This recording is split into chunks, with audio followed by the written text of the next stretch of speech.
नमस्कार। वर्तमान में हमें फॉर्म 6, 7, 8 भी भरने हैं। तो 6, 7, 8 भरने के लिए हम सबसे पहले क्या करेंगे कि BLO ऐप को खोलेंगे और इसमें फॉर्म्स में जाएं। BLO ऐप में जो हमारे ऑप्शन है इसमें फॉर्म्स में जाएंगे। फॉर्म्स में जाने के बाद register as a new elector voter यहाँ पे क्लिक करेंगे। सिलेक्ट सेक्शन और पार्ट, आप ही का पार्ट आएगा, इसे क्लिक कर देंगे। फिर फॉर्म 6 करेंगे। इसके बाद जो है ये इलेक्टोरल रजिस्ट्रेशन ऑफिस का एड्रेस है, इसे सेव एंड नेक्स्ट करेंगे। यहाँ पर जिसका नाम बढ़ाना है उसका नाम लिखेंगे। मान लीजिए रमेश है, तो मैंने रमेश लिख दिया।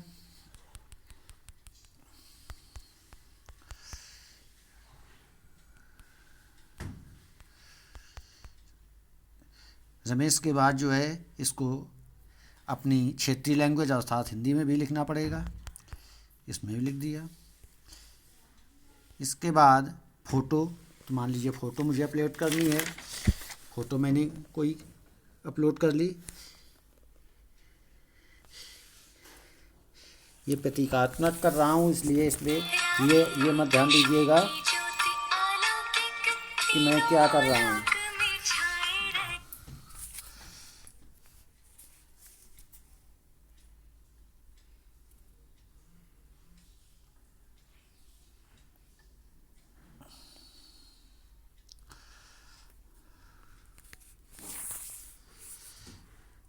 इसके बाद जो है फ़ोटो अपलोड हो गई। फिर रिलेशन टाइप में father, mother, husband, wife, other जो भी हो उसे आप क्लिक कर दीजिएगा और जो आपने रिलेशन चुना है उसके अनुसार नाम यहाँ पे भर देंगे। अगर पिताजी चुना है तो यहाँ पिताजी का नाम भर देंगे। मान लीजिए मैंने मनोज भर दिया। इसके बाद जो है मोबाइल नंबर, ये ऐच्छिक है, मोबाइल नंबर डाल दीजिए। अगर नहीं है तो कोई बात नहीं। ईमेल, ये भी ऐच्छिक है, अगर हो तो डाल दीजिए, नहीं तो कोई बात नहीं। आधार डिटेल, यहाँ पर आधार नंबर आप डाल देंगे। अगर आधार नंबर डाल रहे हैं तो इसे क्लिक करेंगे और उसका आधार नंबर डालेंगे। मान लीजिए मैंने आधार नंबर क्लिक कर लिया और आधार नंबर मैंने डाल दिया।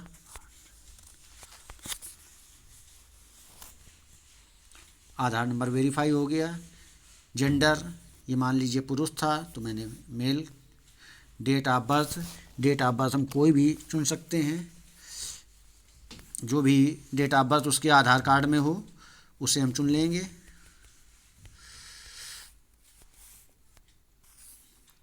और यहाँ पर सेल्फ अटेस्टेड डॉक्यूमेंट की फ़ोटो कापी, अर्थात जो भी आधार कार्ड या पासपोर्ट या जन्म प्रमाण पत्र जो भी आप लगा रहे हैं उसकी जो है मतदाता की सेल्फ अटेस्टेड कापी अनिवार्य हो आपके पास, वो लगा दीजिए।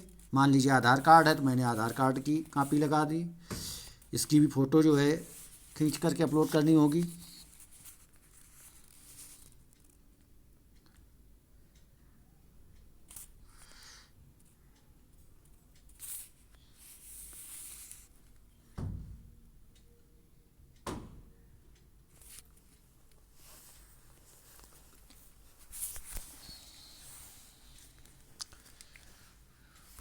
इसके बाद जो है सेव एंड नेक्स्ट में गए।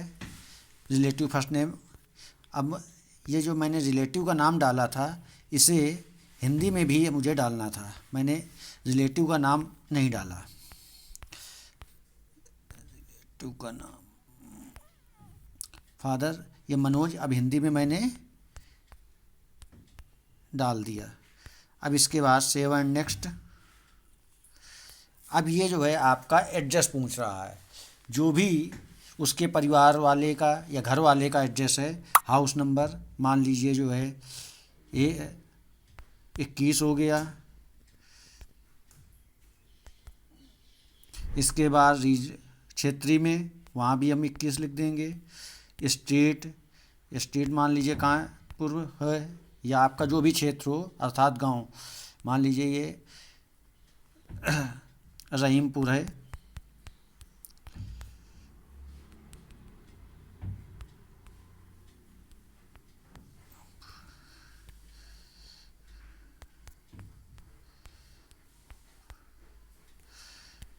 विलेज जो गांव वो लग रहा हो। देखिए गांव और ये लोकेलिटी में थोड़ा सा अंतर समझ लीजिएगा। मान लीजिए किसी गांव का मजरा है जहाँ पर बूथ नहीं है, तो उस मजरे का नाम पहले लिखा जाएगा और गांव का नाम जो राजस्व गांव है जहाँ पर बूथ है वहाँ पर गांव का नाम यहाँ लिखा जाएगा। मान लीजिए ये रामपुर हो गया। पोस्ट ऑफिस,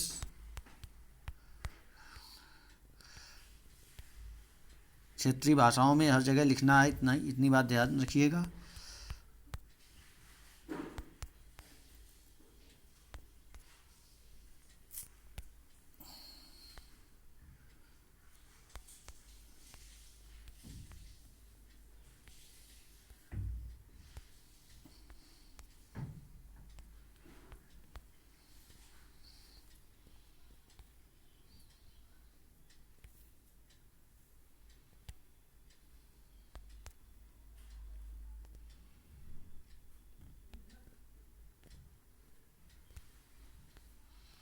पिन कोड, तहसील,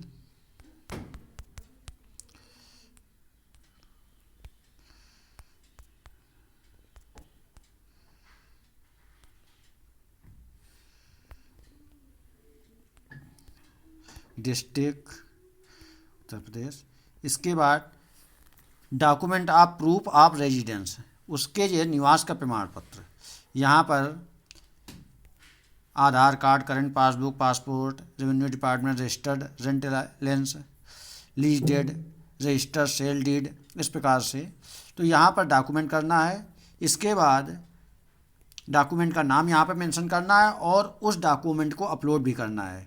अगर नहीं कुछ है तो हम इसको जो है आधार कार्ड तो लगभग सबके पास होता है, आधार कार्ड को ही हम अपलोड कर देते हैं।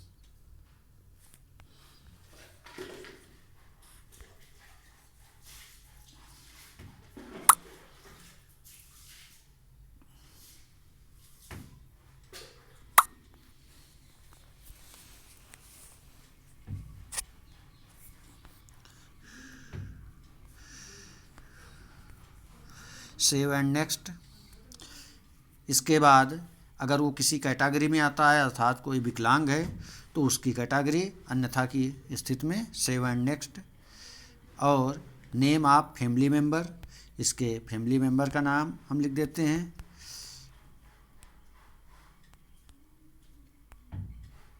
मोहित मान लीजिए लिख दिया।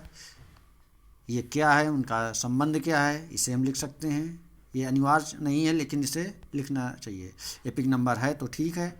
और सेव एंड नेक्स्ट। अब यहाँ पर जो है जो 2003 की डिटेल है उसके अनुसार यहाँ पे भरना है। फादर गार्जियन नेम तो हो ही गया, मदर्स नेम यहाँ भर देना है। जो आपका घोषणा पत्र मिला हुआ है उसमें ये सारी चीज़ें उपलब्ध होंगी, तो उस घोषणा पत्र को विधिवत भर लीजिएगा। उस घोषणा पत्र में आपको जो मिला है उसमें क्या क्या सूचनाएं हैं इसको भी देख लीजिए। उस घोषणा पत्र में आपसे अभिभावक का नाम पूछा गया है, अभिभावक की क्रम संख्या पूछी गई है, अभिभावक का एपिक आईडी पूछा गया है। तो इसमें अभिभावक का नाम अनिवार्य है।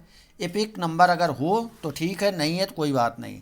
माता का नाम अनिवार्य है, अगर माता की एपिक आईडी है तो बहुत अच्छी बात, नहीं है तो कोई बात नहीं। और पति या पत्नी, अगर वो उसके वैवाहिक जीवन है, शादीशुदा है, तो पति या पत्नी का नाम यहाँ लिखा जाएगा। तो ये पहला पार्ट पूरा हो जाएगा। इसके बाद जिस प्रकार से हमने एसआईआर फॉर्म में भरा हुआ था उसी प्रकार से इसमें कॉलम दिए गए हैं। पूर्व एसआईआर की मतदाता सूची में मतदाता का विवरण।